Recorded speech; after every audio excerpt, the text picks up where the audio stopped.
Yuksalishning tinch lokatsiyalaridan biri 39-domda joylashgan -1 qavatdan kvartira endilikda sotuvda.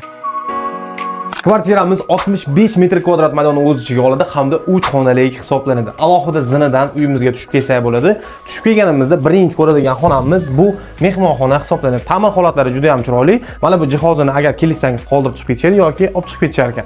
Ikkinchi ko'radigan qismimiz esa oshxona. Oshxonadan oldin bitta sanuzilga nazar tashlab qo'yamiz. Sanuzilimizni ham sharoitlari yaxshi va oshxonamizga o'tamiz. Oshxonamizni mana shunaqa ovqatlanib o'tiradigan mebellari hamda oshxona mebellari tayyor holatda bular ham o'z o'rnida qolar ekan. Uyimiz gaz trubalargacha tushgan, yonidagi qo'shnilar hammasi gaz ulashgan ekan, lekin bu uyimiz elektrda qolib ketgan ekan. Ozgina yugur-yugurni qilib ulag'sangiz bo'lar ekan. Keyingi ko'radigan qismimiz bu uyimizni bolalar uchun mo'ljallangan yotoqxonasi, lekin kengligi ajoyib ekan. To'g'risi, kvadrat kichkinaga o'xshab ko'rinadi-yu, xonalari keng-keng qilib plan qilingan ekan. Koridorimizni o'zidagi mana bu shkaflari ham o'z o'rnida qoladi va konditsionerlarni ham o'rnatib qo'yishgan ekan. Bu esa so'nggi ko'radigan xonamiz.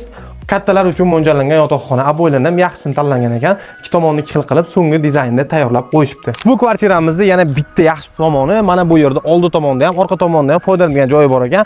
Yozgi oshxona oila o'tiradigan nimadirlar qilib olsangiz ham bo'laveradi. Bu yog'imizni devor bilan alohida zabur qilib qo'yilgan ekan. Begonalar ham hadeb kirib chiqavermaydi. Yondagi qo'shnilar hammalari foydalanib turishgan. Kvartiramizni subsidiya asosida olishgan ekan. 3 yil davomida to'lovlarni to'lab kelishgan. Oyiga 2 million so'mdan chiqar ekan.